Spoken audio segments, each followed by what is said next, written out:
Mesdames et messieurs, bonsoir. Aujourd'hui, je vais vous parler de livres et c'est un sujet que j'affectionne tout particulièrement. Je pense que l'un des grands avantages d'être interprète, c'est que l'on peut lire dans plusieurs langues.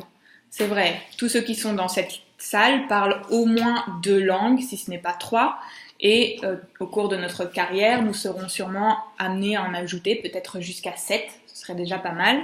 Et donc nous pourrons lire dans 7 langues. Et je pense que c'est une richesse fabuleuse. C'est un peu comme si d'autres mondes s'ouvraient à nous dès que nous lisons dans d'autres langues. Peu importe d'ailleurs ce que nous lisons, je sais que tout le monde n'est pas un amoureux des romans, mais ça peut être des articles ou des paroles de chansons. Lire dans une autre langue est une richesse. Je m'en suis rendu compte lorsque j'ai lu mes premiers livres en allemand ou en anglais ou encore en espagnol récemment. J'y ai également repensé quand j'ai vu un discours TED d'Anne Morgan. Anne Morgan est une journaliste et blogueuse britannique. Elle est aussi écrivaine puisqu'elle va publier son premier roman en 2016. Et elle s'est lancé un défi. Son défi était de lire un livre venant de chacun des pays du monde. Alors d'où lui est venue cette idée ? C'est assez simple. On dit souvent qu'une bibliothèque est le reflet de votre personnalité. Selon les livres qui garnissent les étagères de votre bibliothèque, on peut essayer de deviner un peu qui vous êtes. Et je trouve que c'est assez vrai parce que c'est là toute la magie du livre. L'auteur qui l'écrit met beaucoup de lui dans son livre, mais le lecteur qui lit le livre, eh bien, il met tout autant de sa personne dans ce livre à ce moment-là. Et je pense que vous serez d'accord avec moi, rien qu'en vous souvenant de votre livre préféré ou que vous avez vraiment aimé. Mais revenons-en à Anne Morgan et à son défi. Alors Anne Morgan a décidé d'examiner sa bibliothèque pour voir ce que cela disait sur elle et elle a constaté qu'elle ne possédait que des livres d'auteurs britanniques ou nord-américains et presque pas de livres traduits, de traduction d'œuvres étrangères. Elle pensait être une personne cultivée et cosmopolite, peut-être comme beaucoup d'entre nous, et elle s'est rendue compte que sa bibliothèque laissait entrevoir une réalité bien différente. Ça a été un choc pour elle, elle était un peu honteuse même, a-t-elle avoué dans la vidéo, et elle a décidé de combler ce manque. Elle a décidé qu'en 2012, et pendant 1 an, donc tout au long de l'année 2012, elle allait lire des romans, des nouvelles, des contes de tous les pays du monde, au moins un par pays.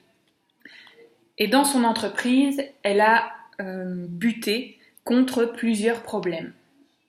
Premier problème, il existe beaucoup de listes différentes des pays du monde. C'est vrai, justement la semaine dernière, nous avons eu un discours de Joe qui nous parlait de tous ces pays qui existent mais qu'on ne connaît pas ou qui ne sont pas reconnus. Alors finalement, elle a décidé de choisir la liste des pays reconnus par l'ONU et elle y a ajouté Taïwan, ce qui lui a donné une liste de 196 pays différents, soit 4 livres par semaine. Deuxième problème qu'Anne Morgan a rencontré, c'est trouver des traductions. En effet, seulement 4,5% des livres publiés en anglais au Royaume-Uni sont des traductions chaque année. Donc seulement 4,5% des livres sont des traductions et c'est en général le même problème dans les autres pays anglophones. Alors 4,5%, c'est un petit pourcentage, ça pourrait paraître suffisant cependant pour avoir assez de livres à lire pendant 1 an.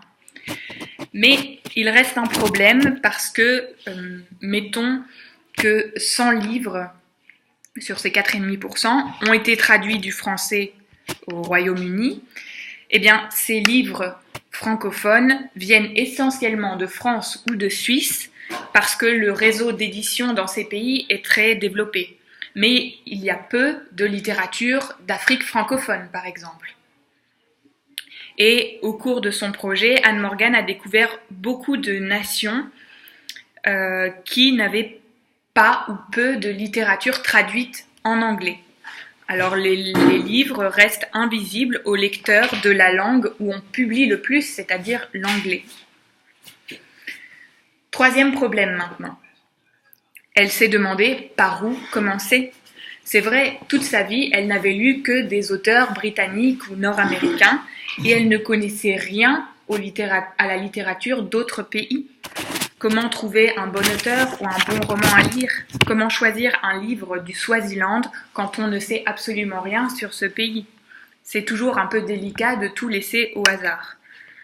Pour vous aussi, ce serait difficile, j'imagine, de citer un bon roman de Namibie, par exemple. Alors, qu'est-ce qu'a fait Anne Morgan? Eh bien, c'est très simple. Elle a demandé de l'aide et ça a très bien marché. Elle a commencé un blog qui s'appelle ayearofreadingtheworld.com. Vous pouvez aller le consulter, il existe encore. Elle a lancé sa bouteille à la mer et demandé aux internautes de lui faire des suggestions.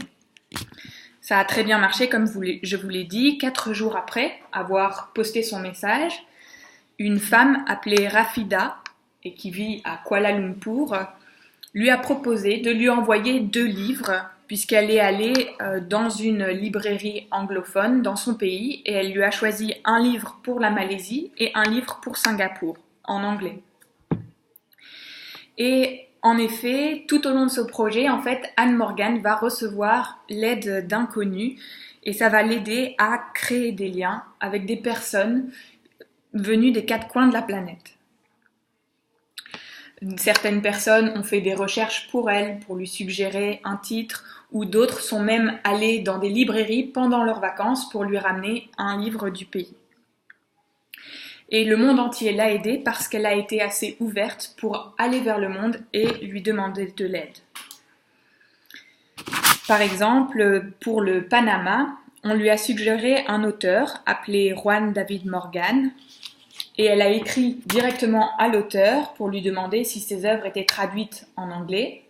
Ce n'était pas le cas, enfin aucune œuvre publiée, mais l'auteur avait à sa disposition une version de sa nouvelle appelée The Golden Horse. Il l'avait en anglais. Et il a envoyé cette version non publiée à Anne Morgan, qui a pu être l'une des premières à pouvoir lire l'œuvre en anglais. Et l'histoire la plus extraordinaire, c'est celle de son livre pour Sao Tomé et Principe. C'est des îles africaines lusophones. Elle a réussi à réunir 9 volontaires à qui elle a envoyé un livre et ils l'ont traduit, donc du portugais vers l'anglais, en 6 semaines, et elle a pu lire un livre qui était l'objet d'une traduction collective. Et c'est vraiment remarquable parce qu'elle a su faire de sa faiblesse une force.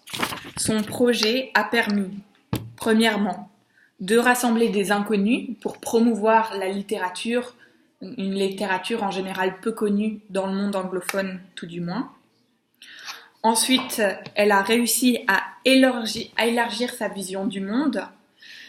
À la fin du projet, elle n'avait plus simplement une liste de pays, mais tous ces pays évoquaient quelque chose de véritablement concret pour elle. Et je trouve ça très chouette. Enfin, son projet aura peut-être incité certains éditeurs à publier plus de traductions. Et donc c'est peut-être plus de travail pour nous et pour les traducteurs en général. Et je dois dire aussi qu'elle m'a inspirée. Moi aussi, j'aimerais pouvoir lire des livres du monde entier. J'ai la chance de parler plus de langues qu'Anne Morgan, puisqu'elle ne parle qu'anglais. Et je me dis que ce sera sûrement faisable, peut-être pas en un an, mais tout au long de ma vie. Alors, si vous avez des suggestions, n'hésitez pas à me les communiquer, car moi aussi, je veux lire un livre pour chaque pays. Merci beaucoup.